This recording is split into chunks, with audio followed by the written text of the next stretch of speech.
이거는 애드립이고요. 우리 한번 읽어봅시다. 내가 시작. 그가 또 다른 보혜사를 너에게 주사 영원토록 그는 진리의 영이라. 아멘. 이 말씀은 예수님이 이제 십자가 지기 전 다락방에서 설교했다 해서 다락방 훈화인데 대상이 누구냐면 제자들입니다. 12제자들. 그 12제자에게 예수님은 보혜사를 약속했는데 내가 아버지께 구하겠으니 이 아버지는 하나님이시고 그가 또 다른 보혜사, 하나님이 다른 보혜사를 너에게 줄 텐데 그분이 성령님이십니다. 너희와 함께 있게 하릴 것이다. 누가? 보혜사가, 성령님이. 여기서 너희는 제자, 오늘 말하면 성도들인데 예수님께서 떠나시고 이제 그의 사역의 바톤을 보혜사 성령님에게 인계해서 성령님이 오셔서 영원토록 너희와 어떻게 하려고? 함께 있게 하릴 것이고 그는 무슨 영이라? 진리의 영이라 그랬습니다. 우리 안에 성령님이 계셔야 진리의 주님을 알게 됩니다. 우리 안에 성령님이 깨닫게 하셔야 예수 그리스도를 메시아로 믿게 됩니다. 우리 안에 성령님이 계셔야 예수님을 알 수 있습니다. 그래서 고린도전서 12장 3절 말씀에는 이런 말씀이 있는데요. 성령으로 아니하고는 누구든지 예수를 주라 신할 수가 없다. 이렇게 말씀을 했습니다. 여러분, 그리스도인이 된다라고 하는 것은 뭡니까? 바로 내 안에 성령님이 계시는 거예요. 내 안에 성령님이 계신다라고 하는 건 뭐냐면 본질적으로 나의 모든 존재 양식이 바뀌어지는 겁니다.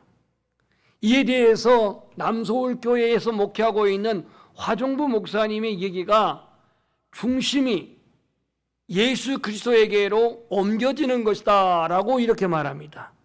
다시 말해서 믿기 전에는, 그리스도인이 되기 전에는 자기 중심이었고 세상 중심이었고 자기 정욕적인 삶이었는데 이제 예수 그리스도를 믿고 그리스도인 됐다라고 한 것은 나의 중심이 하나님 중심으로, 예수님 중심으로, 말씀 중심으로 이동하는 거라고 이렇게 그는 소개하고 있습니다.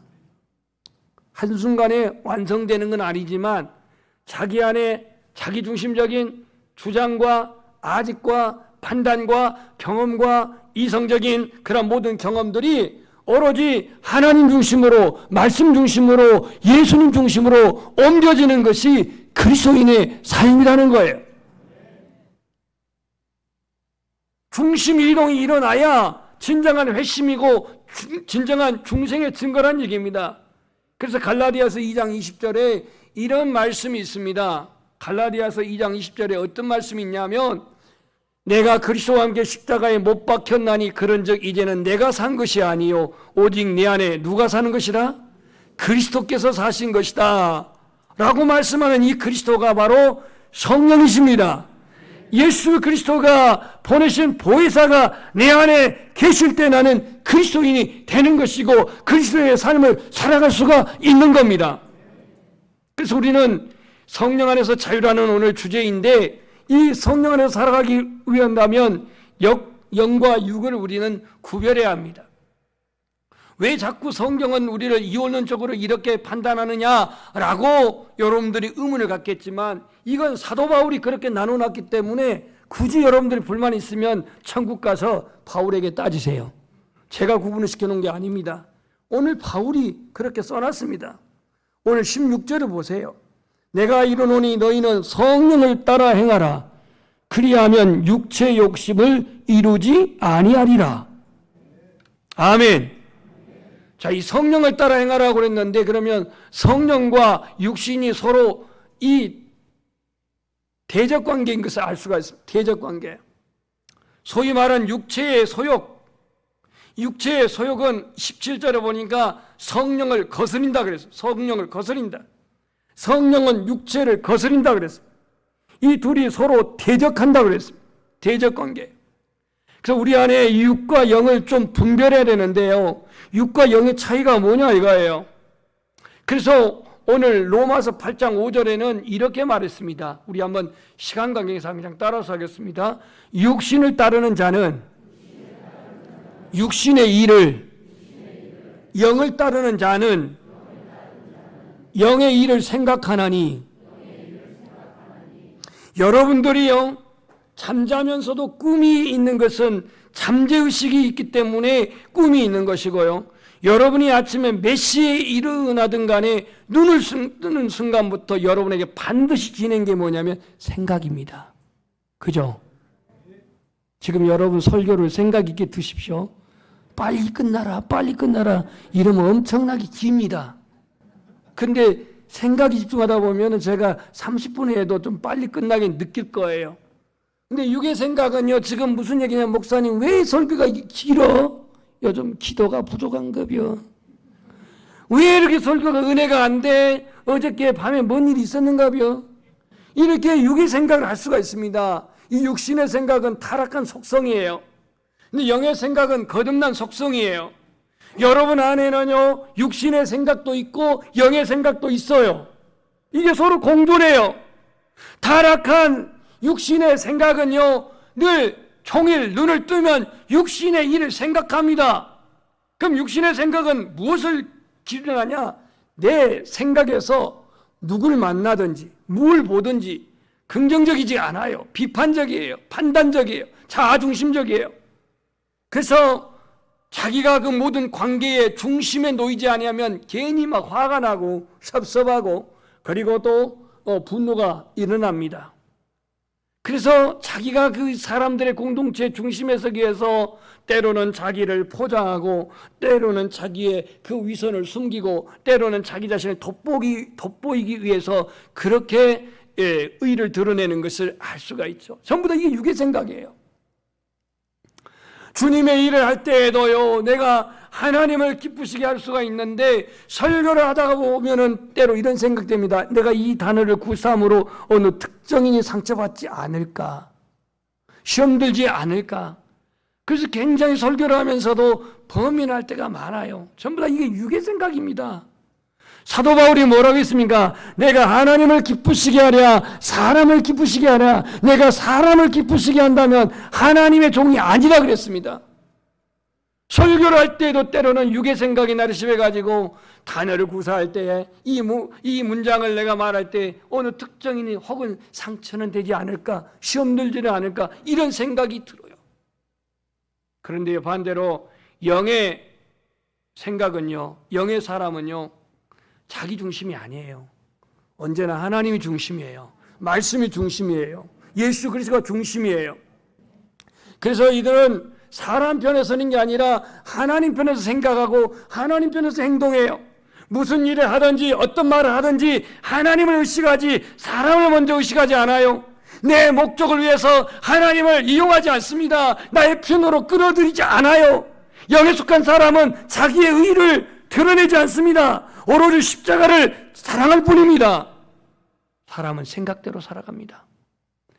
아무 생각 없이 막연하게 교회 나온 사람도 있고, 아무 생각 없이 막연하게 하루하루를 살아가는 사람이 있습니다. 그러나 영의 사람은 말씀을 따라 성령의 인도하심을 받는 삶입니다. 여러분의 생활 패턴은 어떠합니까? 육신의 소욕 느낀 대로, 습관대로, 세상이 주는 만족대로 순간적이고 찰나적이고 일시적인 즐거움을 추구하며 살아갑니까? 여전히 불안하고 초조하고 비판적이고 비교하고 불평하고 불만이 마음을 지배하고 있습니까? 영의 사람은 하나님의 마음과 하나님의 시선에 집중합니다. 하나님의 말씀으로 자신을 점검하고 하나님의 거룩함을 쫓아가는 삶이 영에 속한 사람의 삶입니다. 그래서 우리는 이 영과 육이 이처럼 구별이 되는 것을 볼 때에 오늘 우리는 성령의 인도하심을 받고 살아야 할 줄 믿습니다. 오늘 본문 말씀 18절 말씀을 우리 같이 읽어봅시다. 18절 시작. 너희가 만일 성령의 인도하시는 바가 되면 율법 아래에 있지 아니하리라 그랬습니다. 성령의 인도하심을 받으라는 거예요. 성령의 인도하심을 받으라. 오늘 바울이 갈라디아서를 쓴 이유는 바울이 1차 전도 여행 때 누구를 데리고 갔냐면 바나바를 데리고 왔어요. 바나바를 데리고 가가지고 1차 전도 여행 때에 그 세워진 교회 지역이 갈라디아인데, 갈라디아. 물론 1차 전도 여행 때 구브로라고 하는 섬도 가기도 했지만 1차 전도 지역에 세워진 교회가 이 갈라디아 지역의 교회입니다. 근데 바울이 그렇게 매맞고 고통당하고 심지어 그 루스드라에서는 돌에 맞아가고 죽었다가 깨어났던 그 3층 산을 갔다 왔다고 말하는 그 체험을 했던 바로 그런 혹독한 대가를 지불하고 교회를 세웠는데, 바울이 1차 전도 여행하고 갔다 와봤더니 교회가 율법주의자들에 의해서 그들이 믿음보다도 율법의 행위를 강조하고 구약의 율법을 지키지 않으면 구원을 받지 못한다고, 구약의 방식대로 할례를 받지 아니하면 구원에 이르지 못한다라고 하는 이러한 주의자들이 등장했어요. 갈라디아 2장 4절에 나와 있습니다. 그러면서 그들은 구원을 받은 자들이 육체의 기회를 삼아서 방종한 삶을 살았던 거예요. 이런 갈라디아 성도들에게 너희들이 예수 그리스도 안에서 바로 구원받은 하나님의 자녀라면 육체의 소욕대로 사는 것이 아니요 성령의 인도하신 대로 살아야 한다, 이렇게 말하고 있어요. 그러면서 육체의 일로 살아가는 것을 세 가지로 구분했는데, 그 세 가지가 첫 번째는 감각적인 죄에 대해서 말합니다. 감각적인 죄가 어떤 것이냐, 19절에 나와 있어요. 육체의 일은 분명하니, 그러면서 육체의 생각, 육체의 행동, 육체의 그 가치관을 말하고 있습니다. 이 감각적인 죄가 어떤 죄냐? 음행이고 더러운 것이고 호색하는 것이래요. 또 21절에 보면 술 취한 것이고 방탕한 것이래요. 음행은 뭡니까? 조금 이 메시지가 이제 무거워집니다. 음행은 결혼한 사람들의 불륜적인 죄입니다. 이게 음행이에요. 갈라디아 교회가 이런 일이 있었다는 얘기입니다. 그 다음에 더러움이 뭡니까? 불결한 사고와 행동을 가리킵니다. 호색이 뭡니까? 성적인 쾌락에 몰두하는 상태입니다. 방탕이 뭡니까? 당시 헬라의 그런 스포츠 경기들, 이런 것들이 고린도에서 또는 갈라디아에서 다 이루어졌는데요. 이때 그 경기가 끝나면 사람들은 윤리와 도덕을 저버리고 그 기분대로 빠졌던 삶을 방탕한 삶으로 표현했습니다. 이게 바로 육체의 감각적인 죄를 말하고 있습니다. 두 번째, 육체의 일이 뭐냐? 미신적, 종교적으로 미신적인 그 죄인데요. 이거를 오늘 20절에 우상숭배와 주술과 원수 맺는 것, 이와 같은 걸로 말하고 있습니다. 그러니까 이 오늘날에도 많은 우상숭배가 있고 주술이 있고 점쟁이들이 판을 치고 이런 그 죄악들이 있지 않습니까? 미국에는 심지어 사탄교도 있는데 사탄을 숭배하는. 그래서 이 이단들의 잘못된 교리는요, 배후의 성적인 타락이 거기에 깔려 있고 물질의 탐욕이 거기 깔려 있는 것을 알 수가 있어요. 갈라디아 시대도 우상 숭배, 주술, 원수 맺는 것, 분쟁, 시기, 분냄, 당짓는 것, 이거 모두가 다 죄악임을 말하고 있습니다. 세 번째가 관계적인 죄인데요.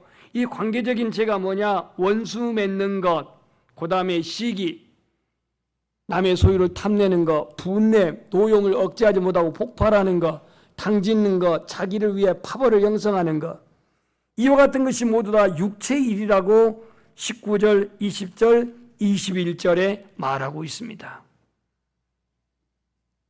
성령을 쫓는 사람은 육체의 일을 따라가지 않습니다. 성령을 쫓는 사람은 육체의 소욕을 쫓아가지 않습니다. 진정한 성도, 거듭난 그리스도인은 영에 속한 사람입니다. 영에 속한 사람이라 해서 육신의 욕심이 없다는 얘기가 아닙니다. 옛 성품이 다 사라졌다는 얘기가 아니에요. 성령의 도우심으로 말미암아 욕심을, 옛 성품을, 정욕을 다스리는 자가 영에 속한 사람입니다. 그래서 오늘 끝절 말씀에 바울은 뭐라고 말하는지 24절을 다 같이 한번 읽어봅시다. 시작. 그리스도 예수의 사람들은 육체와 함께 그 정욕과 탐심을 십자가에 못 박았느니라 그랬습니다. 내가 성령을 쫓아 우리가 거듭나 하나님의 자녀로 살아도 여전히 우리 안에 욕심이 있고 옛 성품이 있단 말이에요. 그래서 오늘 그리스도의 사람들, 예수의 사람들은 육체와 함께 그 정욕과 탐심을 십자가에 못 박았느니라고 그랬습니다. 그러니까 우리는 사도 바울이 날마다 내가 죽나로 하고 이 사망의 몸에서 누가 나를 건져내랴, 로마서 7장 24절에 그렇게 고백하고 있는데, 이 사망의 몸에서 건져내신 분은 예수 그리스도이거든요. 그래서 사도 바울은 자기 자신 안에서 일어나는 정욕들, 자기 자신 안에 일어나는 여러 가지 분노들, 이 모든 것들을 다스리기 위해서 날마다 죽노라 이렇게 말씀하고 있습니다. 저와 여러분도요, 늘 내 안에 솟구쳐오는 이 육의 소욕들, 육신의 소욕들을 우리 안에 거하시는 성령으로 말미암아 다스리시고 지배하시고 이기시기를 축복합니다. 그래서 우리는 성령의 인도하심이 절실합니다. 18절에도 방금 읽었지만 너희가 만일 성령의 인도하시는 바가 되면 그랬어요. 성령의 인도하시는 바가 되면 그랬어요. 예수님은 성령의 인도하심으로 금식을 40일간 했습니다. 예수님은 성령에 끌려 마귀의 시험을 물리쳤습니다. 예수님은 성령의 도우심으로 겟세마네 동산에서 피땀 흘려 기도하시면서 메시아의 길 십자가를 질 수가 있었습니다. 여러분, 내가 왜 신앙생활이 힘듭니까? 왜 나의 신앙생활이 어렵습니까? 그것은 내 인간의 힘과 의지와 결단과 자기의 그러한 경험으로 하려고 하니까 어려운 겁니다. 여러분들이 그 유원지에서 이 노를 젓고 그 오리배인가요? 뭔가요? 있죠? 그거를 이렇게 노를 젓거나 아니면 발로 밟아가지고 이렇게 돌리는 건 무지 힘듭니다. 물론 한 10분 타는 거는 그럴만한 타는데 1시간 이상하면 노를 한번 저어보십시오. 평상시에 팔 운동하지 않은 사람들은 엄청 힘들 거예요. 그런데요, 그러한 작은 배나 배에 거기에 엔진이 붙어 있고 기계가 붙어 있으면 어때요? 잘 가죠. 힘이 덜 들죠. 마찬가지입니다. 성령은요, 우리 안에 내주하셔서 우리의 신앙의 영적인 통력을 일으키는 분이에요. 기도가 내 영으로 부르짖고 간구해야 10분 가면 본전도 다 떨어지고 미천도 다 떨어지고 내용도 다 떨어지는데, 우리 안에 성령이 인도하시면 기도가 쭉 진행된 것을 여러분 경험하시죠? 반절은 안 해. 이쪽은 지금 아멘 안 했어요. 교회에 출석하는 거 십자가의 길인가? 단순히 교회에 출석하는 것으로 내가 십자가의 길을 간다는 것인가? 교회를 다녀도 사역을 해도 십자가 관계없이 얼마든지 가능합니다. 십자가의 길은 세상의 가치관과 대립적인 갈등 관계를 늘 이루고 있습니다. 세상의 가치관, 돈을 써도 자기를 위해 쓰고 돈을 써도 자기 이익을 위해 씁니다. 세상적인 가치관은 재능과 특기를 자기의 영달을 위해서 사용합니다. 그러나 십자가의 길은 돈을 써도 영혼구원을 위해서 쓰고 돈을 써도 하나님 나라를 위해서 쓰고, 십자가의 길은 재능과 특기를 하나님 영광을 위해서 찬양도 하고 봉사도 하고 섬김도 그렇게 할 수가 있는 겁니다. 근데 여기서 갈등이 벌어져요. 아무네 누구네는 봄맞이 꽃놀이 갔는데, 꽃구경 갔는데 나는 뭐길래 그 흔한 꽃구경도 못하고 주일날 예배를 드리나. 또 가을 되면은 누구는 설악산 단풍 갔다고 하는데 내가 돈이 없나 시간이 없나, 나는 왜 여기서 예배하고 있나. 늘 육신의 소욕과 성령의 그 지배 속에 갈등이 벌어져요. 여러분, 성령의 인도하심을 바라 성령의 인도하심을 따라 살아가시기를 소망합니다. 사단은요, 우리의 옛 성품, 사단은 우리의 옛 성품을 자꾸 자극합니다. 그것이 육신의 정욕, 안목의 정욕, 이생의 자랑이라고 말합니다. 여러분, 하나님 말씀에 무심했던 사울은 정욕과 이생을 추구했습니다. 이생의 자랑을 추구했습니다. 하나님의 말씀에 반절만 관심을 뒀던, 하나님의 말씀에 반심을 두었던 솔로몬은요, 양다리를 걸쳤어요. 한쪽은 하나님께, 한쪽은 이방 여인들, 공주들에게. 하나님 말씀에 전심했던 다윗은요, 철저히 회개하며 순종한 삶을 살았습니다. 여러분, 하나님 말씀에 무관심하면 사울처럼 종욕, 육신의 종욕, 이생의 자랑을 추구합니다. 하나님의 말씀에 반절만 관심 가지면은요, 그냥 양다리 걸쳐요. 교회 안 오자니 그렇고. 그래서 양다리를 걸쳐요. 그러나 여러분은 다윗처럼 하나님 말씀에 전심하시길 바랍니다. 전심. 성령의 지배, 성령의 인도함. 그래서 다윗은 나의 입술의 모든 말과 내 마음의 묵상이 주께 연락되기를 원합니다라고 이런 고백을 했습니다. 여러분이 육체의 소욕을 따라 사는 것, 또는 성령에 쫓아 살아가는 것, 이건 선택의 몫입니다. 어떻게 해서 우리는 성령을 쫓아 살아갈 수 있는가? 우리 한번 고백합시다. 하나님의 말씀으로 내 생각의 회로를 바꾸자. 여러분이 가전제품은 다 회로가 있어요. 즉 우리 정지현 사모님 그 앉아있는 신디사이즈 회로가 있습니다. 뜯어보면 아마 본인 하나도 모를 거예요. 나도 몰라요. 너무 복잡해가지고. 저도 뜯어도 봤어요. 요거는 회로는 없습니다. 그러나 구조가 어쨌든 저것도 회로의 구조가 있겠죠. 근데 생각의 회로를 바꿔야 돼요. 다시 말해서 육의 생각에서 영의 생각으로 바꿔야 돼요. 육신은 본능적이고 정욕적인 생각인데 이 본능적이고 정욕적인 생각을 말씀으로 결박하십시오. 말씀으로 결박해야 돼요. 그래서 오늘 성령과 관련된 중요한 4가지 명령이 이 성경에 나와 있는데요. 이 4가지 명령이 어떻게 써 있냐면 한번 따라서 합시다. 성령을 쫓아 행하라. 성령의 인도하심을 받으라. 성령의 열매를 맺으라. 성령으로 살라. 다 명령입니다. 4가지인데요. 성령을 쫓아 행하라, 성령의 인도하심을 받으라, 성령의 열매를 맺으라. 오늘 22절에 나와 있지만 22절, 23절에 그 다음에 성령으로 살라 그랬는데 오늘 말씀의 주제가 성령 안에서 자유입니다. 장로교를 창시한 존 칼빈이 자유에 대해서 이렇게 정의했습니다. 자유입니다. 자유. 우리가 지금 말한 자유민주주의의 그 자유와 이 자유가 어떻게 다른지 한번 잘 보세요. 참된 자유는 당연히 해야 할 것을 할 수 있으며 당연히 하지 말아야 할 것을 하지 않을 수 있는 의지의 해방을 뜻한다. 죄의 속박으로부터 자유, 죄의 형벌에 대한 두려움으로부터 자유, 죄사함을 받은 그 은혜를 감사하며 응답하는 자유. 이게 이제 칼빈의 자유에 대한 정의입니다. 우리 한번 마지막으로 고백합시다. 구원은 예수 그리스도로부터 얻은 참된 자유다. 아멘. 그러니까 우리가 믿음 안에서 신앙 안에서 자유하게 살려면은 바로 예수 안에서 구원을 받아야 합니다. 구원을 받아야 돼요. 결론적으로 적용할 말씀을 우리는 생각의 회로를 바꾸자 그랬는데요. 이 생각의 회로를 바꾸려면 하나님께 접속돼야 합니다. 접속. 무슨 영화 접속이 아니고 하나님께 접속해야 돼요. 하나님께 접속하는 삶이 뭐냐? 첫 번째는 기도입니다.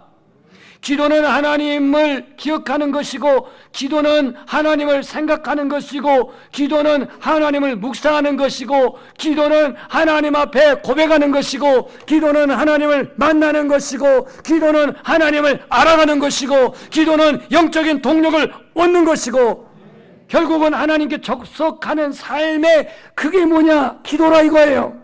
두 번째, 하나님께 접속하는 삶이 겸손인데요. 겸손. 내 자아가 죽어지고 내 자존심이 깨어지고 낮아지는 겸손, 이게 하나님께 접속되는 삶이요. 세 번째, 하나님께 접속하는 삶은 연합입니다. 연합. 보드나무 원줄기신 예수 그리스도께 붙어있는 연합. 예수 그리스도와 연합한 삶에서 열매가 맺혀지는데 내가 내 안에 거하면 내가 그 안에 거하면 사람이 열매를 많이 맺나니 나를 떠나서는 너희가 아무것도 할 수 없습니다. 네 번째로 하나님께 접속하는 삶은 은혜를 끼치는 삶입니다. 은혜를. 나는 만나는 사람에게 갈등과 다툼을 야기시키는 사람이 아니라 나는 만나는 사람에게 화해와 기쁨과 평안과 화평을 도모하는 그런 사람이 되기를 소망합니다. 그렇게 하려면 섬겨야 합니다. 섬겨야 돼요. 여러분, 섬기면 기쁘죠? 그죠? 저도 이렇게 엊그저께 행사를 갔는데 23명이 갔단 말이에요. 네, 23명이 갔는데 맨날 얻어먹는 그런 이치다 보면 좀 치사하잖아요. 그러니까 후원도 했어요. 그러니까 기쁘더라고요. 또 남전도에 가끔 경기하게 되면 이렇게 섬기면 기쁘더라고요. 이게 아멘해서 감사합니다. 은혜를 끼치는 삶, 이게 하나님께 접속한 삶이에요. 마지막으로 하나님께 접속하는 삶에서 우리는 세상의 근심과 염려를 극복할 수가 있습니다. 환경이 변화되어서가 아니라 하나님이 함께 하심으로. 오늘 내가 기도한다고 해서 당장 환경이 변하지는 않아요. 그러나 주님이 함께 하시면 문제를 이겨낼 수 있는 힘이 생겨요. 근심을 다뤄볼 수 있는 은혜가 생겨요. 세상과 근심과 걱정을 주님께 맡길 수 있는 믿음이 생겨요. 이게 진정한 자유예요. 성도를 하나님께 접속시키는 분이 누구입니까? 오늘 말씀의 주제입니다. 성령 하나님이십니다. 오늘 그 성령 하나님으로 말미암아서 기도와 겸손과 예수 그리스도의 연합과 그리고 화평케 하는 자로서 오늘 우리의 삶이 온전한 자유를 누릴 수 있기를 축복합니다. 우리 찬송하겠습니다.